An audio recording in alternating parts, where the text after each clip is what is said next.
Assalamualaikum warahmatullahi wabarakatuh. Waalaikumsalam warahmatullahi wabarakatuh.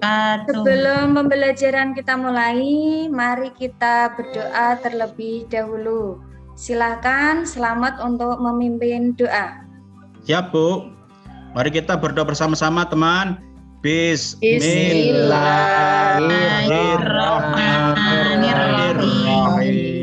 Raditu billahi rabban wa bil islami dinan wa bi Muhammadin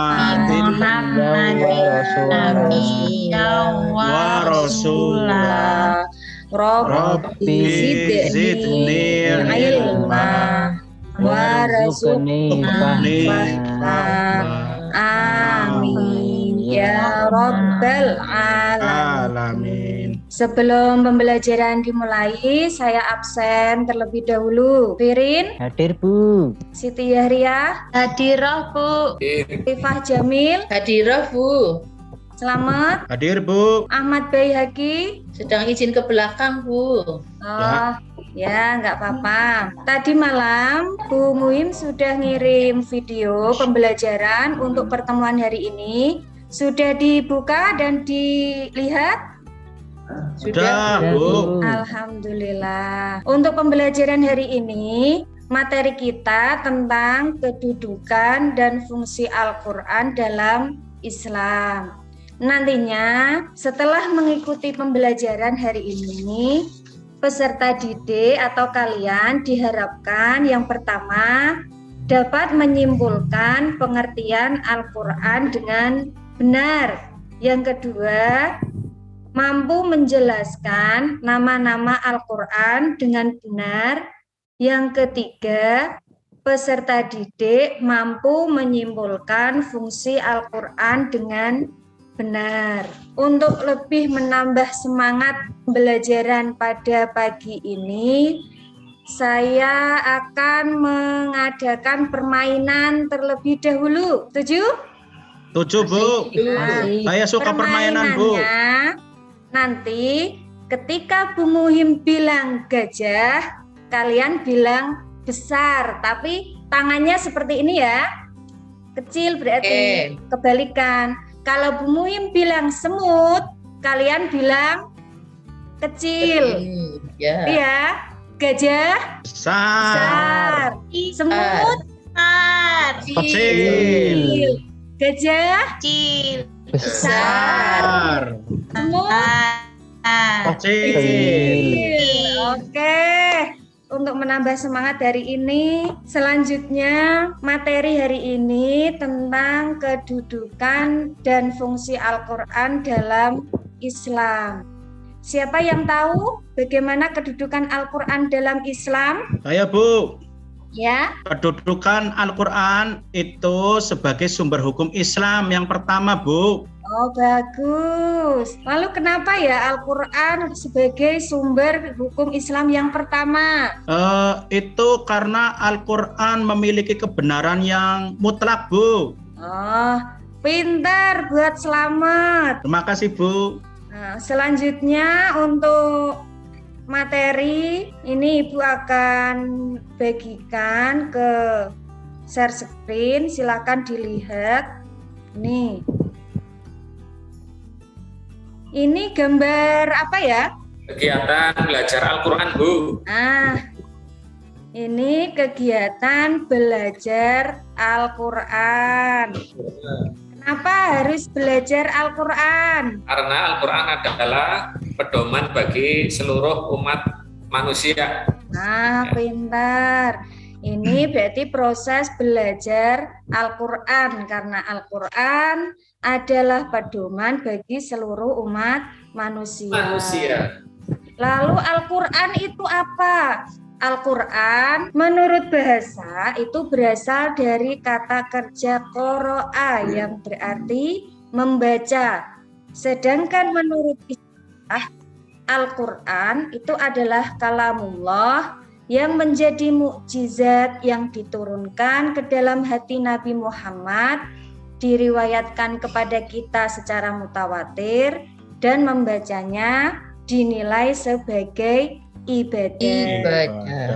Nah, untuk lebih memahami materi kita hari ini, saya akan membagi kalian dalam 2 kelompok, di mana nanti tiap kelompok silahkan berdiskusi mencari materi tentang hari ini. Kelompok pertama, Siti Yaryah dan Afifah Jamil mencari materi tentang pengertian Al-Quran dan nama-nama Al-Quran. Untuk kelompok 2, Mustafirin, Slamet Prasojo sama Ahmad Baihaqi mencari materi tentang fungsi Al-Quran dalam Islam. Setelah selesai, nanti ada perwakilan maju presentasi tiap kelompok, dan untuk kelompok yang lain bisa bertanya atau menanggapinya. Oke, silahkan dikerjakan. Siap, Bu. Siap, Bu.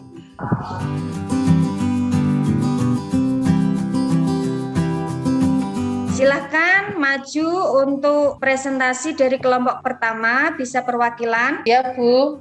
Saya. Ya, silahkan. Baik, Guru. Oke, saya dari kelompok pertama ingin mempresentasikan hasil dari diskusi kami, yaitu kesimpulan dari diskusi kami adalah Al-Quran adalah kalamullah yang menjadi mukjizat Nabi Muhammad, diriwayatkan kepada kita secara mutawatir dan membacanya dinilai sebagai ibadah. Nama-nama Al-Quran diantaranya adalah kitab yang terdapat dalam surat Al-Baqarah ayat 2. Yang kedua Al-Furqan yang terdapat dalam surat Al-Furqan ayat 1. Demikian presentasi dari kelompok kami. Nah, terima kasih. Mungkin ada pertanyaan dari kelompok 2 mengenai presentasi dari kelompok pertama. Saya, Bu. Ya, silakan Firin. Jelaskan pengertian Al-Quran secara istilah. Bisa dijawab dari kelompok 1? Baiklah, Al-Quran secara istilah adalah kalamullah yang menjadi mukjizat yang diturunkan ke dalam hati Nabi Muhammad Shallallahu Alaihi Wasallam, diriwayatkan kepada kita secara mutawatir dan membacanya dinilai sebagai ibadah. Nah, gimana Firin? Sudah jelas? Jelas, Bu. Oke, terima kasih. Kasih aplaus untuk kelompok pertama.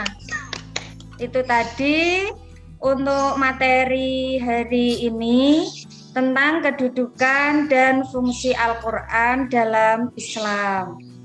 Untuk kesimpulan, mungkin ada perwakilan dari kalian yang mau menyimpulkan materi dari pertemuan hari ini. Ya, saya, Bu. Boleh?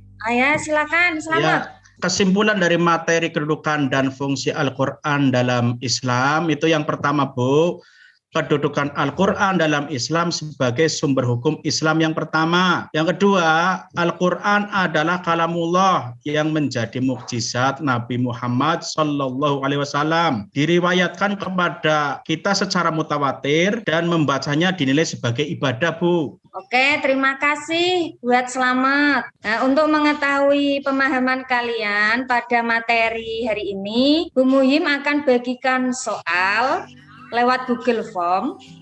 Nanti silakan dikerjakan. Sudah saya kirim lewat WA. Silakan dibuka dan dikerjakan. Saya kasih waktu 10 menit. Mulai Ya, Bu. dari sekarang. Ayo dikerjakan. Ya, Ya, Bu. Ya. Ya, Bu.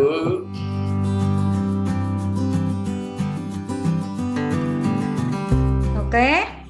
Untuk pertemuan hari ini tentang materi kedudukan dan fungsi Al-Quran dalam Islam, kalian sudah paham ya? Sudah, Bu. Nah, untuk menambah pengetahuan tentang materi hari ini, anak-anak bisa mencari referensi lain dari jurnal atau penelitian yang lain untuk menambah wawasan kalian. Dan untuk pertemuan berikutnya, Nanti kita akan bahas kedudukan dan fungsi hadis dalam Islam. Silahkan baca-baca buku atau bisa mencari referensi yang lain untuk mempersiapkan pada pertemuan berikutnya. Ya, Bu. Untuk pertemuan hari ini kita akhiri dengan bacaan hamdalah bersama-sama. Semoga ilmu yang kita dapat hari ini dapat bermanfaat. Alhamdulillahirabbil alamin.